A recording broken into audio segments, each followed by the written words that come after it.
জাতীয় সংসদ নির্বাচনের আগেই অনুষ্ঠিত হতে যাচ্ছে স্থানীয় সরকার নির্বাচনগুলো। আপনারা জানেন যে বাংলাদেশে জাতীয় সংসদ নির্বাচন যেমন একটি উৎসবমুখর, তেমনি স্থানীয় পর্যায়ের যে নির্বাচন রয়েছে সেই নির্বাচনগুলো বাংলাদেশের মানুষের কাছে একটি উৎসবমুখর পরিবেশে অনুষ্ঠিত হয়।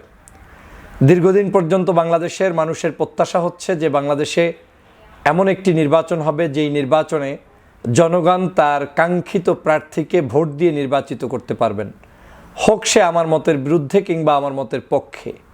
যে ব্যক্তি সৎ, যে ব্যক্তি ভালো, যে ব্যক্তি সত্যি দেশের জন্য কল্যাণকর ভূমিকা পালন করতে পারবে, সেই মানুষদেরকে জয়যুক্ত হওয়াটা এখন সমাজের দাবি, ছাত্র জনতার দাবি, দেশবাসীর দাবি।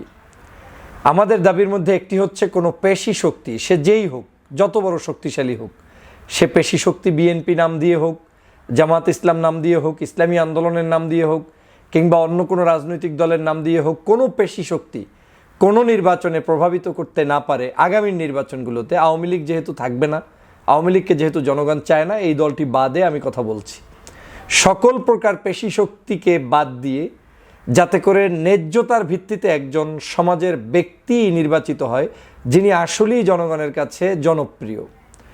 তাহলে স্থানীয় নির্বাচন জাতীয় নির্বাচনের আগে হওয়ার পিছনে উপকারিতা কি? প্রথম বক্তব্য হচ্ছে, গত 16 বছরে যতগুলো স্থানীয় সরকার নির্বাচন অনুষ্ঠিত হয়েছে সবগুলো নির্বাচন ছিল অবৈধ পদ্ধতিতে, একরোখা, এক কেন্দ্রিক। কিছু কিছু জায়গায় নামকাওয়াস্তে কিছু স্বতন্ত্র প্রার্থী হয়তো ছিল, ভিন্ন আদর্শের কিছু প্রার্থী ছিল, কিন্তু কোনো জায়গায় খুব একটা বেশি ভালো রেজাল্ট তাদেরকে করতে দেওয়া হয়নি। বিশেষ করে শেষ দিকগুলোতে 18 সাল 24 সালের এই সমসাময়িক সময় যতগুলো নির্বাচন হয়েছে, কোনো নির্বাচনেই এই দেশের সত্যিকার ভোটাধিকার যেটাকে বলে সেটা জনগণ প্রয়োগ করতে পারে নাই। কেন পারে নাই? সরকার যে ক্ষমতায় এসেছে তিনি তার প্রশাসন দিয়ে যেভাবেই নির্বাচন করিয়েছেন সেভাবেই নির্বাচন হয়েছে। তো 5ই আগস্ট অনুষ্ঠিত হয়েছে কি আমি আরেকজন যেভাবে আমাকে খুশি যেভাবে খুশি বসাবে সেজন্য না। 5ই আগস্ট অনুষ্ঠিত হয়েছে বাংলাদেশের একটি আমূল পরিবর্তনের জন্য, যেখানে সকল সেক্টরেই মানুষ স্বাধীনভাবে ভোট প্রদান করবে, ন্যায্যতার ভিত্তিতে নির্বাচন অনুষ্ঠিত হবে। নির্বাচনে আমার মতের বিরুদ্ধের মানুষটা ওপেনলি নির্বাচন করে তার জনপ্রিয়তায় জয়যুক্ত হবে, সেটা আমি চোখের সামনে দেখে মেনে নিব। এর নাম জনপ্রিয়তা, এর নাম সুষ্ঠু নির্বাচন। এরকম নির্বাচনই বাংলার জনগণ চেয়েছে।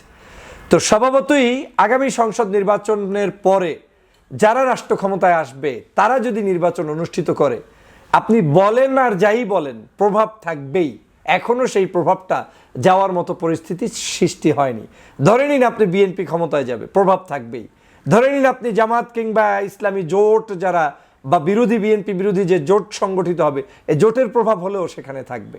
অতএব কি করতে হবে? আমরা 5ই আগস্টের চেতনাকে ধারণ করে, 5ই আগস্টের চেতনার অন্যতম হচ্ছে যে ইকুয়ালিটির ভিত্তিতে, ন্যায্যতার ভিত্তিতে মানুষের সকলের সম অধিকার যাতে প্রতিষ্ঠিত হয়, সেজন্য অন্ততপক্ষে এই নির্বাচনটা এমনভাবে করা উচিত যেটা আগামীর পরবর্তী সরকারগুলোর জন্য একটি দিকপাল এবং দৃষ্টান্ত স্থাপনকারী নির্বাচন হিসাবে থেকে যায়, ডায়েরিতে লিপিবদ্ধ থাকে, ইতিহাসের পাতায় লিপিবদ্ধ থাকে। এবং এখানে কোনো টাকা, পেশি শক্তি, শয়তানি করা যাবে না।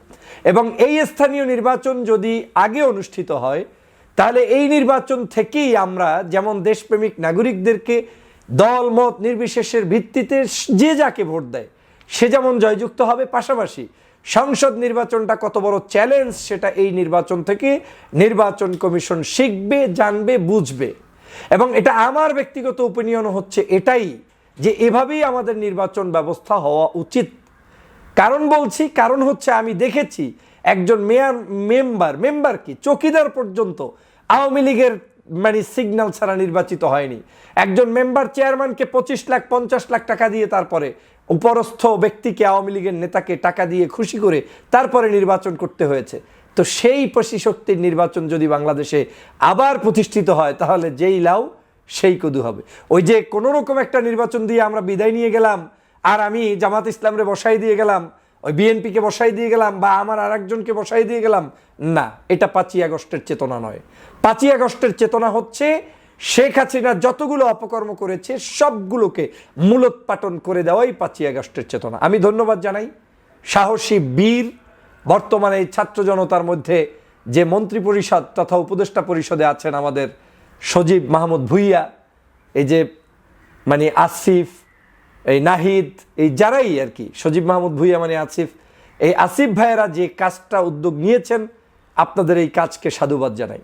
এবং আপনারা এটা দিয়ে প্রমাণ করুন যে আপনারাও নিরপেক্ষভাবে দেশের কাছে একটি নির্বাচন দিতে সক্ষম।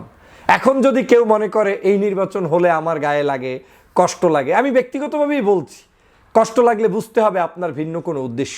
আপনি কষ্ট লাগবে কেন? গণতন্ত্রের জন্য দেশটাকে স্বাধীন করা হয়েছে, গণতন্ত্রের লড়াইয়ের জন্য 16 বছরের প্রত্যেকটি পদের নির্বাচনের যত ঝঞ্ঝাল আছে সব ভেঙে চুরে চুরমার করে দিয়ে নতুন নির্বাচন ব্যবস্থার এমনভাবে সাজাতে হবে যেখানে বাংলাদেশের সত্যিকার মানুষ যাকে খুশি তাকে ভোট দিবে, যে দল খুশি সে দলে দিবে। আপনার কষ্ট পাওয়ার কি আছে? অতএব স্থানীয় পর্যায়ের নির্বাচন আমাদের এই বাংলাদেশের আগামী সংসদ নির্বাচনের জন্য একটি মাইল ফলক, এবং এটার মাধ্যমে জনগণ তার আগামী দিনের নির্বাচনটা কেমন হবে সেটা অনুভব করতে পারবে। সাহসিকতার সাথে লড়াই করতে হবে। আগামীর প্রজন্মে যে দল করেন, আপনার ওই দলকে যদি জাতির কাছে উপস্থাপন করতে হয় তাহলে সৎ চিন্তা, এডুকেশন, ভদ্রতা, নম্রতা, ভালোবাসা এগুলো বাস্তবায়ন করতে হবে। এর বিকল্প করে কোনো দল টিকে থাকতে পারবে না, সুযোগ নেই। এই জেনারেশনকে আপনারা ভুলভাবে রিড করে কোনো লাভ নেই। এই জেনারেশন সেই জেনারেশন যেই জেনারেশন শেখ হাসিনার মতো ফেসিবাদকে 16 বছরের অবৈধ শাসক গোষ্ঠীকে বাংলাদেশ থেকে তাড়িয়ে দিয়েছে মাত্র 36 দিনের আন্দোলনে। এবং এই 36 জুলাই সেজন্যই আমরা বলছি, অতএব বাংলাদেশে কোনো ধরনের আর রাঘব বোয়াল যে হন তার যাতে স্থান আমাদের দেশে না হয় সেই ব্যবস্থা করতে হবে। এখন যদি আমরা যোগ্যতার মাপকাঠি স্থাপন করতে চাই, আমি অনুরোধ করব যদি বুদ্ধিমান হয় তার উচিত সবার আগে সে দলের প্রার্থীকে এই সকল প্রকার অপকর্ম বাদ দিয়ে ভালো মানসিকতায় নাম লিখিয়ে জনগণের দ্বারে দ্বারে গিয়ে এখন মানুষকে মূল্যায়ন করা উচিত।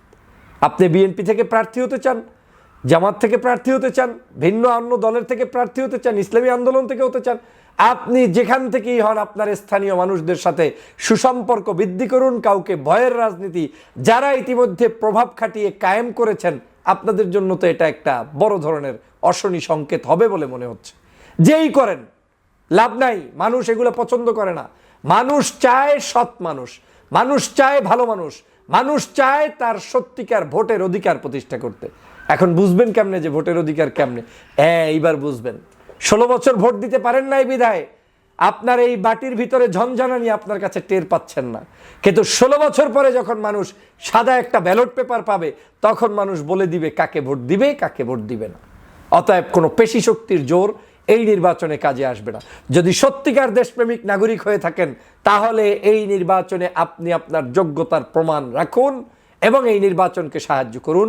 আমি এই সরকারকে অনুরোধ করব প্রত্যেকটি নির্বাচন, এমনকি মেম্বারি ইলেকশন, চেয়ারম্যান ইলেকশন সবগুলোই যাতে সমাপ্ত হয় এবং ফাইনাল আখিরি মুনাজাত হবে জাতীয় সংসদ নির্বাচনের মাধ্যমে। ওই নির্বাচনে যে সরকার গঠন করবে তাকেই এই বাংলার মানুষ মেনে নিবে। সবাইকে ধন্যবাদ।